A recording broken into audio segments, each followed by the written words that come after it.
Hello everyone, welcome to the genius guide. मैं हूं आपकी फिजिक्स टीचर। तो आज हम करेंगे क्लास 12th का chapter first, electric charges and field. तो इस चैप्टर में हम इलेक्ट्रिक चार्जेस के बारे में पढ़ेंगे, फील्ड के बारे में पढ़ेंगे, इलेक्ट्रिक फील्ड के और इनकी प्रॉपर्टीज और काफी नई चीजें सीखेंगे। तो हम स्टार्ट करते हैं फर्स्ट इंट्रोडक्शन से। इलेक्ट्रिसिटी क्या होती है? इलेक्ट्रिसिटी एक ब्रांच होती है फिजिक्स की जो डील करती है presence and flow of charge in any material body. तो इसका मतलब है कि ये ब्रांच है फिजिक्स की जिसमें हम presence and flow of charge को देखते हैं, जिससे डील करते हैं उसके साथ। जैसे हमारे पास कोई भी चीज है, जैसे चार्ज मूव कर रहा है वायर से, तो उस चीज से डील करती है। This branch is further divided into main categories में हुई है स्टैटिक इलेक्ट्रिक और इलेक्ट्रोस्टैटिक एंड करंट इलेक्ट्रिसिटी। तो नेक्स्ट हम इसमें इलेक्ट्रोस्टैटिक क्या होता है? Electro means electric, static means rest. Electrostatic means जब इलेक्ट्रॉन्स रेस्ट पे है, ठीक है, मतलब इलेक्ट्रिसिटी रेस्ट पे। दस electrostatic is a branch of physics which study the forces, field and potential arising from the charges. इसमें हम फोर्सेस, फील्ड और पोटेंशियल्स के बारे में पढ़ते हैं जो कि स्टैटिक चार्जेस से अराइज होते हैं। This branch is also known as static electricity और frictional electricity. Static because here we study charges at rest, इसमें हम पढ़ते हैं charges at rest position. And frictional because the main cause of production of charge is friction. क्योंकि friction इसलिए बोलते हैं क्योंकि जो मेन कॉज होता है प्रोडक्शन का, चार्जेस के प्रोडक्शन का, वो फ्रिक्शन ही होती है। That is when the two insulating bodies are rub. जैसे हम टू बॉडीज को रब करते हैं, जहां हम अपने हेयर्स में कॉम रब करते हैं तो स्पार्क्स आती है, हीट प्रोड्यूस हो जाती है, ठीक है। Rub against each other they lead to be transfer और इलेक्ट्रॉन फ्रॉम वन। इससे क्या हीट क्यों प्रोड्यूस होती है? क्योंकि वहां पे electron from one body to another body transfer हो जाते हैं। नेक्स्ट हमारे पास some common example of static electricity. Lighting in sky, जो लाइटिंग होती है स्काई में, ठीक है। दूसरा था bit of paper get attracted toward the comb when it is rubbed with any silk piece. जैसे हमने कॉम को रब किया, हमने ये काफी बार एक्सपेरिमेंट किया भी है, आप लोगों ने भी किया होगा कि जब हम कॉम को अपने सिर से ऐसे से रब करके पीस ऑफ पेपर को अट्रैक्ट करते तो वो हो जाता है। सेम अगर हम उसको सिल्क पीस, कोई सिल्क का क्लॉथ लेके उससे रब करके पेपर अट्रैक्ट करने की कोशिश करें तो पेपर अट्रैक्ट हो जाते हैं। Sensation of electric shock while opening the door. कई बार ऐसा होता है कि हम डोर ओपन करते हैं और हमें एकदम से झटका लगता है, वो भी एक इलेक्ट्रोस्टैटिक की ही एग्जांपल है। And many more other are there, बहुत सारी एग्जांपल्स और भी हैं इसके साथ। What is electric charge? तो अब आप बताओगे कि इलेक्ट्रिक चार्ज क्या होता है। अब इसके बारे में पढ़ते हैं डिटेल में। It is an inherent property possessed by material body. एक इनहेरेंट प्रॉपर्टी है जो मटेरियल बॉडी में होती है, due to which they are able to exert and respond to any type of electrical force. जैसे किसी, अब इलेक्ट्रिक चार्ज, चार्ज होता क्या है? इलेक्ट्रिक चार्ज होता क्या है? इलेक्ट्रिक चार्ज मतलब कोई भी एक ऐसी प्रॉपर्टी है जिसके कारण एक्सर्ट एंड रिस्पॉन्ड होता है टू एनी इलेक्ट्रिकल फोर्स। कोई भी फोर्स लग रही है जिसके कारण, किसी चार्ज के कारण कोई भी फोर्स लग रही है किसी भी ऑब्जेक्ट पे, ठीक है। There are two types of charges. यहाँ पे टू टाइप्स ऑफ चार्जेस होते हैं। पहला होता है हमारे पास पॉजिटिव चार्ज, दूसरा होता है negative. Both charges have same magnitude होता है इनका 1.6 into 10⁻⁹ coulomb, but they have different sign. Positive का पॉजिटिव साइन होता है, नेगेटिव का नेगेटिव साइन, पर इनका मैग्नीट्यूड का होता है same. This property which differentiate both charges is known as polarity of charges. जो इन दोनों चार्जेस को डिफरेंशिएट करती है वो है इसकी, उसको हम बोलते हैं पोलैरिटी ऑफ चार्जेस, मतलब sign. Electric charge is scalar quantity, ये एक स्केलर क्वांटिटी है, इसकी कोई डायरेक्शन नहीं है। And is measured in coulomb, इसको हम कूलम में मेजर करते हैं। Which is named after the very renowned physicist Charles Augustin de Coulomb. ये जो फिजिस्ट थे, इनके नाम के बाद हमने कूलम नाम दिया मेजरमेंट को, मतलब उसकी एसआई यूनिट को। प्रॉपर्टीज ऑफ इलेक्ट्रिक चार्ज क्या होती है? जैसे like charges always repel each other and unlike charges attract. अगर हम दो लाइक चार्जेस लेते हैं जैसे प्लस प्लस और नेगेटिव, ये दोनों क्या करेंगे, रिपेल करेंगे एक दूसरे को। अगर हम डिफरेंट चार्जेस लेते हैं तो वो अट्रैक्ट करते हैं।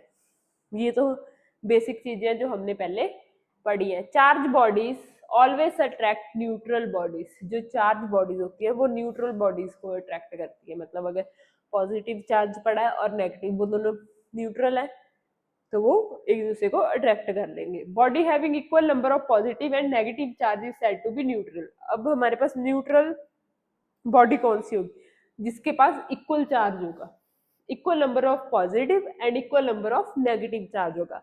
अगर एक के पास 7 पॉजिटिव चार्जेस है तो दूसरे के पास 7 नेगेटिव चार्जेस होने चाहिए, तो ही वो एक दूसरे को अट्रैक्ट करेंगे। कंजर्वेशन ऑफ चार्जेस क्या होती है, कंजर्वेशन ऑफ चार्जेस में क्या होता है, चार्ज को ना ही हम क्रिएट कर सकते हैं ना ही हम डिस्ट्रॉय कर सकते हैं, ठीक है। The total charge of an isolated system always remain constant. इसका मतलब कि जो चार्ज होता है उसे हम कभी भी बना नहीं सकते, कभी भी उसको डिस्ट्रॉय नहीं, तोड़ नहीं सकते, खराब नहीं कर सकते। जो हमारा टोटल चार्ज होता है वो हमेशा कांस्टेंट रहता है और ये हमेशा one body to another body transfer होता है। देन आता है quantization of charge. It is a property of virtue of by of which charge on the body is an integral multiple. इसका मतलब हम चार्ज को क्यू मानते, Q is equal to N E. N मतलब number of electrons, E मतलब हमने जो पीछे पढ़े था ना, charge, magnitude of the electron, ठीक है। Multiple basic unit of charge electron proton represent by E. मतलब इलेक्ट्रॉन या प्रोटॉन का जो भी मैग्नीट्यूड होगा इनटू नंबर ऑफ इलेक्ट्रॉन, तो उस बॉडी में कितने नंबर ऑफ इलेक्ट्रॉन या प्रोटॉन्स हैं। Where N is a integer and E is basic unit having value 1.6, ठीक है। No body can possess any fractional charge, कोई बॉडी फ्रैक्शनल चार्ज पोजेस नहीं करे। Additivity of charge, it is a property by which total charge of system is obtain. Additive मतलब total charge हम body का find करते हैं। इसमें क्या होता है, अगर हमारे पास Q1 Q2 Q3 Q4 4 charges है तो उनका हम सम करेंगे Q1 plus Q2 plus Q3 plus Q4, तो हमारे पास प्लस करने के बाद इक्वल्स टू Q, जो टोटल चार्ज आएगा वो होता है हमारी बॉडी का टोटल चार्ज, उसको बोलते हैं हम additivity of charges. Then method of transfer of charge. अब हम पढ़ेंगे कि हम चार्ज को कैसे ट्रांसफर कर सकते हैं। First, bye rubbing. It is a method of transfer of charge between to insulating bodies. दो इंसुलेटिंग बॉडीज के बीच में चार्ज को हम ट्रांसफर कर रहे हैं। When they are rubbed against each other, जब उनको रब करते हैं तो जो चार्ज है वो दो बॉडीज में ट्रांसफर होता है। Hence charge transfer is in this is very small in amount। जो इस प्रोसेस में चार्ज ट्रांसफर होता है वो बहुत कम होता है, बहुत स्मॉल क्वांटिटी में होता है। It is also called charge transfer due to friction. इसको हम बोलते हैं charge transfer due to friction, क्योंकि जब हम उसे रब करते हैं तो उसमें फ्रिक्शन प्रोड्यूस होती है। Different material possesses different number of electron. हर एक मटेरियल के डिफरेंट नंबर ऑफ इलेक्ट्रॉन्स होते हैं। If two same nature bodies are rub against each other then no transfer of charge take. अगर हम किसी दो सेम बॉडीज को, जैसे हमारे पास ये प्लास्टिक रोड है, इन दोनों को आपस में रब करें तो कोई चार्ज प्रोड्यूस नहीं होगा। अगर हम इनको किसी क्लॉथ से, मतलब हमने एक प्लास्टिक रोड ली और क्लॉथ रब किया तो वहां पे चार्ज प्रोड्यूस हो जाता है, ठीक है। ये नेगेटिवली चार्ज हो जाती है और रोड क्या है जो हमारी, वो पॉजिटिवली चार्ज हो जाती है, ठीक है। तो इससे क्या होता है, rubber plastic burn can for wool glass, positive से नेगेटिव, ठीक है। तो इसमें चार्ज प्रोड्यूस हो जाता है क्योंकि वहां पे ट्रांसफर हो रहा है चार्ज एक दूसरे के साथ, वो एक दूसरे को अट्रैक्ट करना। बाय कंडक्शन, दूसरा मेथड है by conduction. It is a process of transfer of charge between two bodies when they are in actual contact with each other. यहाँ पे क्या होता है, जब वो एक दूसरे के कॉन्टैक्ट में आते हैं तब होता है चार्ज ट्रांसफर, ठीक है। Actual contact with each other, जब उनका एक्चुअल कॉन्टैक्ट होता है। The body having more number of electron will transfer its charge to another body having less. एक बॉडी के पास ज्यादा चार्ज है, अमाउंट ऑफ चार्ज ज्यादा है, और दूसरी बॉडी के पास कम है, तो जब वो कॉन्टैक्ट में आते हैं, when they brought in an act contact acting contact with each other charging by touching, जैसे हमारे पास ये फर्स्ट है metal sphere with an excess of negative charge, हमारे पास ये मेटल स्पेयर है जिसमें नेगेटिव चार्ज है बहुत ज्यादा, is bound near to the neutral electroscope, ये हमने इलेक्ट्रोस्कोप के पास लाया है जो न्यूट्रल है, जिसपे कोई चार्ज नहीं है, न्यूट्रल मतलब ना ही पॉजिटिव चार्ज होगा ना ही नेगेटिव चार्ज होगा। तो हम क्या करते हैं, upon contact electron move from the sphere to electroscope and spread it about uniformly, जो इसके इलेक्ट्रॉन्स होते हैं वो वहां यहाँ पे मूव होने शुरू हो जाते हैं। Then the metal surface from has less excess negative charge and the electroscope has a negative charge, so यहाँ पे चार्ज कम हो गया, इसका चार्ज यहाँ पे ट्रांसफर हो गया, ठीक है। तो next, thus in the way when among two bodies, when one body is a earth, then that sharing of charge with earth is called grounding, जैसे हम अर्थिंग करते हैं वायर की करंट, हम अपने जो घरों का या कहीं भी हम कनेक्शंस करते हैं ना, तो हम एक अर्थ वायर लगाते हैं, जैसे आपने ये पोल्स लगे होते हैं इलेक्ट्रिसिटी पोल्स, उनके पास वायर्स को ना जमीन में वो किया जाता है, ग्राउंडिंग की जाती है, अर्थिंग, उस वायर को हम अर्थ वायर बोलते हैं। वो अर्थ क्यों की जाती है, जो वो चार्ज ट्रांसफर कर देते हैं उसमें, ठीक है। देन बाय इंडक्शन, अब आया हमारे पास induction method, this phenomena of charging uncharged body by bringing a charged body near without making any direct contact between, हमारे पास a metal sphere is mounted on stand, metal sphere लिया, उसको mount कर दिया, a balloon induce electron movement from the left side to the right side to the balloon, अब इसको क्या किया, इसको इसके आसपास घुमाया गया, when touched the electron leave the sphere through the hand and enter the ground, इसके पास चार्ज था पॉजिटिव एंड नेगेटिव, बैलून इसके पास लाया गया, बैलून इधर पड़ा है, इसको हमने टच किया, जो नेगेटिव चार्ज था वो ग्राउंड में चला गया, ग्राउंडिंग होगी, अर्थिंग होगी चार्ज की, the sphere is now charge positively with the excess of charge, इसमें पॉजिटिव चार्ज आ जाता है जो कि बैलून से अट्रैक्ट होना शुरू हो जाता है, the positive charge evenly distributed it's, तो उसमें पॉजिटिव चार्ज डिस्ट्रीब्यूट होना शुरू हो जाता है, ठीक है। इस मेथड को हम बोलते हैं induction method. Then hence material are classified into two categories, अब हमारे पास दो कैटेगरीज होती हैं जिसे हम मटेरियल को कैरेक्टराइज करते हैं, क्लासिफाइड करते हैं, जैसे conductors, those material which can conduct charges from one end to another, वो मटेरियल जो चार्ज कंडक्ट करता है, इंसुलेटर जो चार्ज कंडक्ट नहीं करता, एग्जांपल है कंडक्टर की मेटल, ह्यूमन बॉडीज, अर्थ, और इंसुलेटर की वुड बोल सकते हैं, ग्लास, रबर, वूल, प्लास्टिक, ठीक है।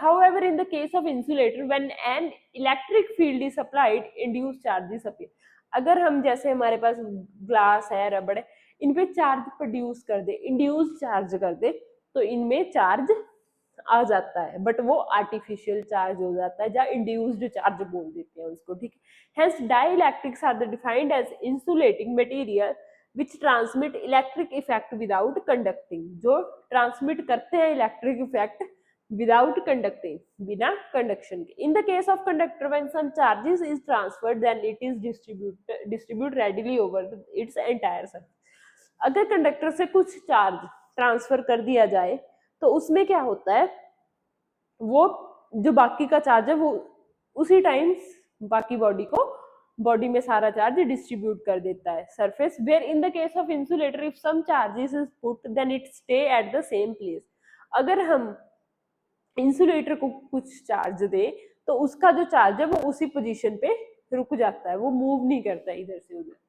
देन आता है हमारे पास coulomb law, if two stationary and point charges q1 and q2 are kept at the distance r, जैसे हमने q1 और q2 दो चार्जेस लिए, उनको r डिस्टेंस पे रख दिया, then they found the force of attraction or repulsion between them, अब इसमें ना रिपल्सिव फोर्स लगेगी जहाँ अट्रैक्शन फोर्स उसमें फील होती है, इस मैथमेटिकली हम इसको कैसे लिखते हैं, कूलम लॉ में F इज इक्वल टू के हमारे पास प्रोपोर्शनलिटी कांस्टेंट होता है जिसकी value 8.988 into 10⁻⁹ newton metre square पर कूलम स्क्वायर। ठीक है, Q1/2 Q2 upon R square, Q1 into Q2 upon R square, जितना डिस्टेंस। ठीक है, इसमें क्या होता है, direction of force always along the line joining two charges. Direction of force किधर होती है, लाइन ज्वाइनिंग। अगर ये पॉजिटिव है और ये नेगेटिव है तो ये एक दूसरे को अट्रैक्ट करेंगे। अगर ये नेगेटिव नेगेटिव या पॉजिटिव पॉजिटिव मतलब सेम चार्जेस है तो एक दूसरे को रिपेल करेंगे। The force is repulsive if the charges have the same sign and attractive if they have different signs, opposite signs. This force is conservative in nature, ये force conservative है nature में। ठीक है, this is also called as inverse square law. इसमें inverse square law भी लगता है क्योंकि डिस्टेंस, जितना ज्यादा डिस्टेंस ज्यादा होगा उतनी फोर्स कम होगी, जितना ज्यादा डिस्टेंस कम होगा उतनी ज्यादा फोर्स ज्यादा होगी। वेरिएशन ऑफ के, कांस्टेंट के depend upon the system of units and medium between two charges. जो के है ये डिपेंड किस पे करता है, मीडियम ऑफ द चार्जेस और सिस्टम की क्या यूनिट्स लग रही है उस पे, मतलब ये यूनिट्स। ठीक है, then effect of units in case of CGS dyne में करते हैं, dy/ne, तो k की वैल्यू 1 हो जाती है। ऐसा यूनिट के लिए k की वैल्यू 1/4πε0 मतलब 9 × 10⁻⁹ न्यूटन मीटर स्क्वायर पर कूलम, जो हमने यहाँ पे पढ़ी है। Effect of medium, when a dielectric medium is completely filled in between the charges, rearrangement of the charges. कोई भी हमने उसमें ना कोई और मीडियम डाल दिया, जैसे ये के मीडियम इसमें आ गया, डाइलेक्ट्रिक कांस्टेंट के इज आल्सो कॉल्ड एज के मीडियम आ गया, तो इसकी वैल्यू आएगी ये के की वैल्यू हम पुट करके 1/4πε0 के वहां पे डाइलेक्ट्रिक कांस्टेंट भी यूज होगा के। देन आता है vector form of Coulomb law. तो नेक्स्ट है हमारा vector law. F12 is equal to force on 1 due to 2, मतलब हम पढ़ेंगे जैसे हमारे पास ये O पॉइंट है ओरिजिन, ये हमारे पास प्लेन है, तो यहाँ पे हमारा R1 R2, फोर्स F12, ये F Q1 है, ये Q2 चार्ज है। तो हमारी जो फोर्स लग रही है फर्स्ट पे सेकंड के द्वारा उसको लिखेंगे F12, जो लग रही है सेकंड पे फर्स्ट के द्वारा उसको बोलेंगे 2-1। ठीक है, तो F12 is equal to force on 1 due to 2, F21 is equal to force on 2 due to 1. Suppose the position of vector two charges Q1 and Q2 are R1 and R2, मतलब इनका distance कितना है centre point से R1 and R2 vector. Then electric force on charge Q1 due to charge is F12 is equal to 1/4πε Q1 upon Q2। अब distance R1 minus R2 का cube bracket R1 minus R2 vector. Similarly same हम Q2 के लिए करेंगे। ठीक है, then the force is a vector, force हमारे पास वेक्टर क्वांटिटी है, इसकी डायरेक्शन होती है। So in vector form coulomb's law is written as, हम कूलम्स लॉ को वेक्टर फॉर्म में ऐसे लिखते हैं।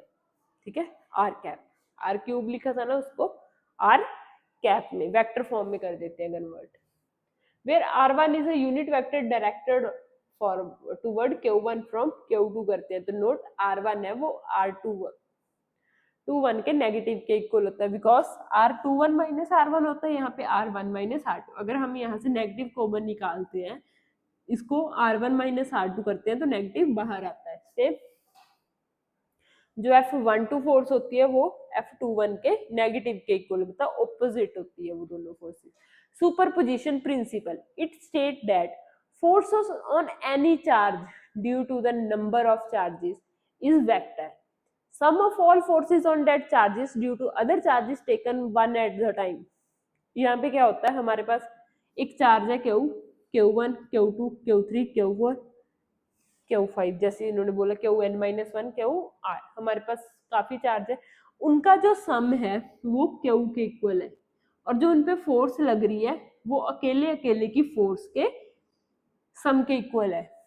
कंसीडर नंबर ऑफ चार्जेस, ये हमारे पास चार्जेस है, और applying on the force on the charge Q, net force find करेंगे क्यू पे, एफ नेट, एफ फर्स्ट पे जितनी लग रही है, सेकंड पे, थर्ड पे एंड क्यू आर पे, टोटल आएगा।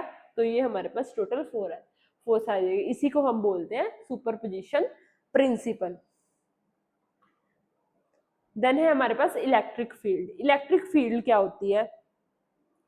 Qualitative, the region of space around the charge, जो reason,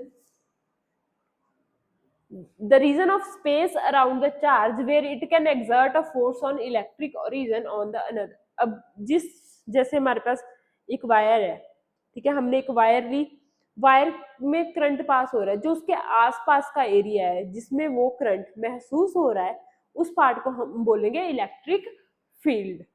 Quantitatively, the intensity of electric field at any point is defined as force exerted by per unit charge। मतलब कितनी force उस charge से, charge है जो वो exert कर रहा है, वही कि हमारे पास अगर कोई वायर है उसमें से कितना चार्ज, अगर ज्यादा चार्ज पास हो रहा है तो उसके आसपास बहुत ज्यादा फील्ड बनेगी, अगर बहुत कम हो रहा है तो उसके पास वीक फील्ड और बिल्कुल कम छोटी सी फील्ड बनेगी। तो नेक्स्ट पार्ट में हम इसको डिटेल में पढ़ेंगे इलेक्ट्रिक फील्ड को। Thank you.